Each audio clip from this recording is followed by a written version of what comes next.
अनुसंधान हेतु आपके लिए लेकर आया है 5 minute RJAS minor revision classes, जिसमें 5-5 मिनट के रिवीजन क्लास में हम आपके सभी एक्ट कंप्लीट कराएंगे। सबसे पहले आज हमारा एक्ट है indecent representation of women prohibition act 1986। इसको हम शॉर्ट में डिस्कस कर शॉर्ट में इसका रिवीजन करेंगे। तो सबसे पहले आपको ये याद रखना है कि इसमें टोटल सेक्शन 10 दिए हुए हैं। प्रेसिडेंट की असेट इसको 23 दिसंबर 1986 को दी गई है और केम इन द फोर्स आया है 2 अक्टूबर 1986 का। इस एक्ट का ऑब्जेक्टिव है prohibition of indecent representation of women through किसके थ्रू होगा? अगर एडवर्टीजमेंट के थ्रू, पब्लिकेशन के थ्रू, राइटिंग के थ्रू, पेंटिंग के थ्रू एंड फिगर के थ्रू। सेक्शन 1 इसमें होल ऑफ इंडिया पे ये अप्लाई होता है। सेक्शन 2 के है जो है वो डेफिनेशन क्लास से रिलेटेड है, जिसमें 5 डेफिनेशन दी गई हैं, जिसको हम लोग शॉर्ट में रिवीजन करेंगे। नंबर ए में दिया गया है एडवर्टीजमेंट, नोटिस। एडवर्टीजमेंट किसके थ्रू होगा? नोटिस के थ्रू होगा, सर्कुलर के थ्रू होगा, लेबल के थ्रू होगा, रैपर के थ्रू होगा, डॉक्यूमेंट के थ्रू होगा। Visible representation made by light, sound, smoke and gases. Number B पे डिस्ट्रीब्यूशन बाय सैंपल होगा। सी पे आता है indecent representation of women, depiction of any women किसके थ्रू होगा? Figure of women, her form, body और any part of women, indecent, derogatory, denigrating, deprave, corrupt, injure public morality के बारे में। सब क्लॉज बी कहता है डी कहता है लेबल के बारे में। लेबल कैसे होगा? Written, marked, stamped, printed, graphic matter on package.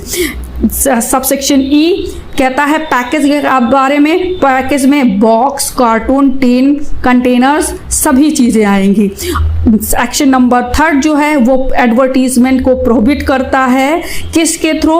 इसको वो नहीं, एडवर्टीजमेंट को नहीं करना है। Publish, arrange, take part in, उसका पब्लिकेशन एंड द एग्जीबिशन किसी भी एडवर्टीजमेंट का नहीं किया जाएगा। सेक्शन 4 जो है वो पब्लिकेशन और sending by post any indecent representation of women. No person shall produce, sell, hire, distribute, circulate, send by post any book, pamphlet, paper, slide, film, writing और पेंटिंग, फिगर। इसमें 3 एक्सेप्शन दिए गए हैं जिसके बारे में ज़्यादा जानने की जरूरत नहीं है। सेक्शन 5 कहता है power to enter and searches, यानी कि एंट्री और सर्च के बारे में सेक्शन 5 करता है। कौन करेगा? गैजेटेड ऑफिसर करेगा, ऑथराइज्ड किया जाएगा स्टेट गवर्नमेंट के through.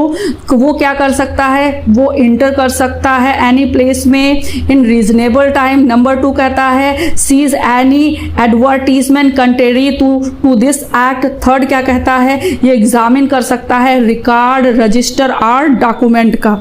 CRPC 1973 apply to search and seizure. In case anything seized, inform nearest magistrate, take his order for custody. Section 4 complete हो, 5 भी कंप्लीट हो गया है। अब हम आते हैं पनिशमेंट। सेक्शन 6 कहता है अगर ये सेक्शन 3 एंड 4 कंट्रावीन किए गए तो फर्स्ट बार अगर क्राइम ऑफेंस कमिटेड होता है तो उसके लिए 2 ईयर इम्प्रिजनमेंट एंड 5 मैक्सिमम 2000 का है। सेकेंड टाइम अगर वो ऑफेंस जो है रिपीट किया जाता है तो 6 मंथ उसका मिनिमम पनिशमेंट होगा एंड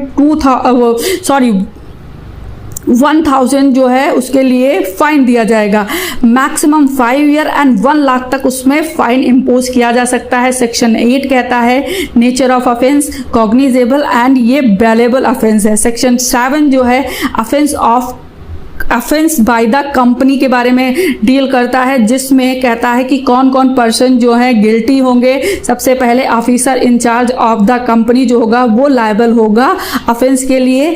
कब नो ऑफेंस होगा? जब कोई पर्सन ये प्रूफ कर देगा विदाउट हिज नॉलेज कोई वर्क किया गया है या ही exercise due diligence to prevent it, यानी कि उसने प्रिवेंट किया था ड्यू डिलीजेंस के साथ। Who will be punished? Director, manager, secretary, other officer of company. Section 9 कहता है अगर कोई गुड फेथ में प्रोसीडिंग की गई है तो स्टेट गवर्नमेंट या फिर सेंट्रल गवर्नमेंट या हर ऑफिसर को अपॉइंट किया गया है स्टेट गवर्नमेंट के थ्रू या फिर सेंट्रल गवर्नमेंट के थ्रू, तो उसके against suit, proceeding, prosecution conduct नहीं किया जाएगा। सेक्शन 10 कहता है पावर टू मेक रूल बनाने का पावर जो है सेंट्रल गवर्नमेंट के पास है इस एक्ट के थ्रू।